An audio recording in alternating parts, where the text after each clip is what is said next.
सलाम सभी को शब्दरंग के इस पावन कार्यक्रम में। एक पावन माह में यह कार्यक्रम हो रहा है और जब मैं इस कार्यक्रम के लिए आ रहा था तो एक छोटे से बालक ने बहुत ही छोटा सा प्रश्न पूछा, लेकिन मुझे याद हो आता है कि प्रश्न छोटा नहीं है, प्रश्न वस्तुतः बहुत बड़ा है जिसका उत्तर शायद बहुत से भक्त न दे सकें। और प्रश्न बड़ा सरल था। और प्रश्न क्या था? बालक ने पूछा कि अम्मा घर में सत्यनारायण भगवान की कथा कहती है, सत्यनारायण भगवान की कथा का प्रारंभ होता है एकदा नैमिषारण्य से, यानी एक बार नैमिष नामक स्थान पर एक ब्राह्मण रहा करता था, वहाँ से प्रश्न शुरू होता है और वो उन कहानियों की तरफ ले जाता है जो कहानियाँ ये बताती हैं कि सत्यनारायण और व्रत कथा का महत्व क्या है, या यूँ कहिए कि सत्यनारायण कथा व्रत में यदि कोई ऐसा कार्य हो जाए जो कथा के नियमों का परिपालन नहीं करती है तो उसका असर क्या है। इन सब बारे में तो सत्यनारायण भगवान की कथा में सब कुछ कहा गया है। किस प्रकार से प्रसाद न लेने के कारण विध्वंसक स्थिति प्रकट हो गई, किस प्रकार से स्वप्न आने के कारण सत्यनारायण भगवान की कथा एक मोड़ पर गई। लेकिन प्रश्न ये उठता है कि सत्यनारायण भगवान की कथा वास्तव में है कौन सी? ऐसी कौन सी कथा है जिसे सुनने में या जिसे ठीक से न ग्रहण करने में इस प्रकार की समस्याएं आती हैं? मनन करने पर जो बात निकल कर आई वो मैं आपके सामने अपनी व्यक्तिगत दृष्टिकोण के रूप में रखना चाहूँगा।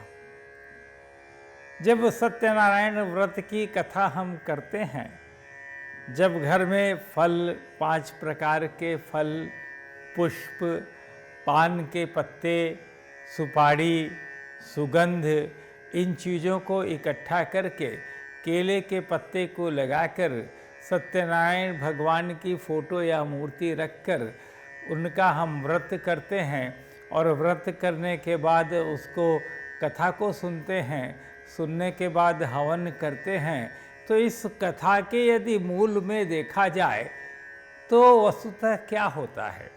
जहाँ से सत्यनारायण भगवान के कथा का अध्याय प्रारंभ होता है उसके ठीक पहले हम भगवान की पूजा करते हैं। गणानां त्वा गणपतिग्वं हवामहे, प्रियाणां त्वा प्रियपतिग्वं हवामहे, निधीनां त्वा निधिपतिग्वं हवामहे, वसो मम आहम जानि गर्भदमात्वम जासि गर्भवाम। या जब हम स्वस्ति वाचन करते हैं, स्वस्ति नः इंद्रो वृद्धश्रवाः स्वस्ति नः पूषा विश्ववेदाः, या जब हम ईश्वर का आह्वान करते हैं, आह्वानी और उनको स्थापित करते हैं, पूज्यामी करके पूजा करते हैं, वस्तुतः में जो ईश्वर की पूजा है वो यही है। सत्यनारायण भगवान के जब हम पूजन करते हैं तो पूजन करने के पहले गणेश को बुलाते हैं, नवग्रहों को बुलाते हैं, शिव पार्वती को स्थापित करते हैं, कुल देवता, स्थान देवता और अपने जो गुरु हैं सभी का वंदन करते हैं, स्थान का वंदन करते हैं, किस मास किस दिवस में यह कथा कही जा रही है उसका संकल्प लेते हैं।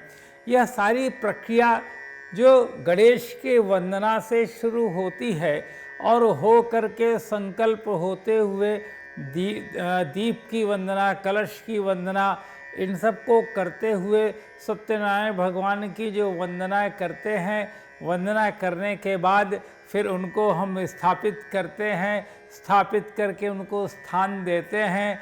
स्थान देने के बाद सभी देवी देवताओं को स्नान कराते हैं। स्नान कराने के पश्चात वस्त्र देते हैं। वस्त्र के पश्चात उनको पुष्प अर्पित करते हैं। उनको हम भोज्य पदार्थ अर्पित करते हैं।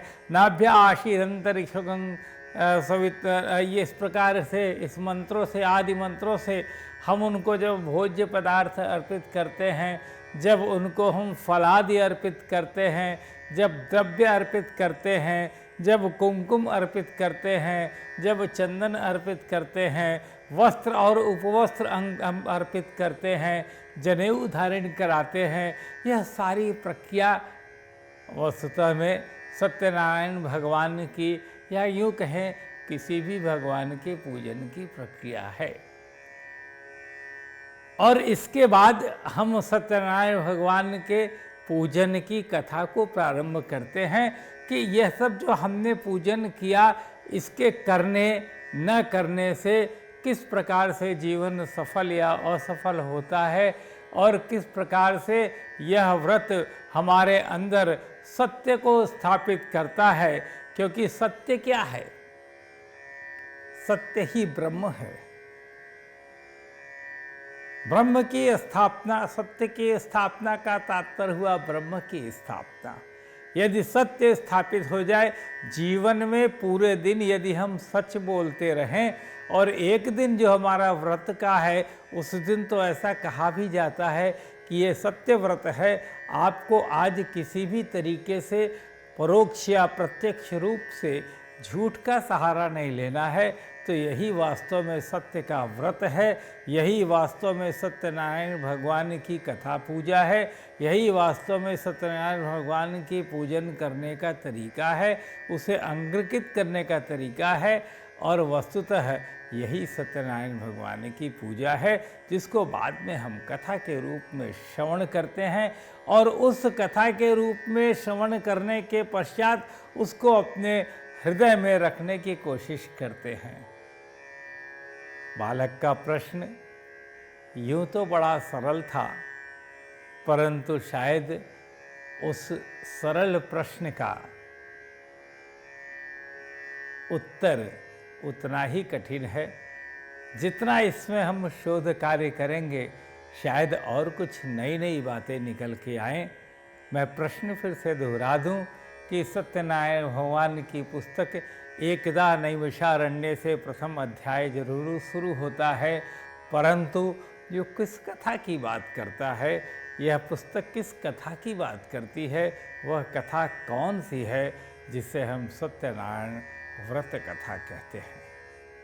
सज्जनों, इस प्रकार की छोटी छोटी बातें जिनके अर्थ बड़े हैं, जो जीवन में बहुत कुछ परिवर्तित कर सकती हैं, आपके बीच शब्द रंग भक्ति चैनल बीच बीच में रखता है और रखता रहेगा। आशीष दे, आज्ञा दे। नमस्कार, प्रणाम।